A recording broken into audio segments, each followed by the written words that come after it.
Uy, may nakita ko aeroplano. Ay. Masaya talaga siguro na makasakay sa aeroplano. Pangarap ko makasakay doon, tol.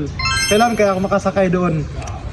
Pangarap ko talaga simula maliit pa ako gusto ko makasakay ng aeroplano ba? Bakit? Maganda yan magsakay sa aeroplano. Oo. Oo, ay maganda yun. Makita mo yung lupa, taas ka, tapos yung tanawin sa taas, makita mo talaga yung napakalawak ng mundo. Ay, ganun pala yung kaganda. Oo eh. Ba't ikaw to, nakasakay ka na ng aeroplano?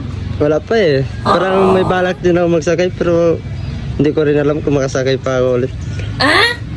Sana nga magkatotoo yung mga pangarap natin, nakasakay ng aeroplano. Kayo mga tropa ko kasi noon, yung mga kaklase ko nung kinder ngayon, yung mga ano nila, halos travel na lang sila. May nakasakay na sila aeroplano. Marami silang narating na lugar ba? Kung ano lang sana, gusto ko rin magayahin ba yung mga ganong ano? Huwag na wala eh. Ganun talaga. Hindi pa panahon. Huwag ka mag-alala, Bukol. Darating tayo dyan. Pag nagyaman ng kupal.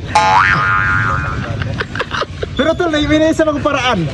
Alam ko na yung ano, yung paraan paano tayo makasakay ng aeroplano. Paano? Pakita ko sa'yo. Halika dito.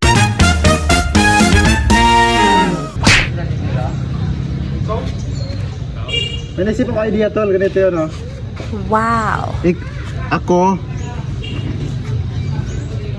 Oh yes. ikaw, Yes! at sa isang tropa natin. Yay! Yan, tapos na. Paano ba yan tol? Nakasakay na tayo sa aeroplano. Subukan ko nga kung ano yung lipad niya. Oh, di ba? Oh! Grabe naman kagaling. Talaga yung dapat ano. Ganun pala yun. Oh, para magamutan din yung lungkot natin eh, dito nakasakay ng aeroplano. Ay, naku, Bukol.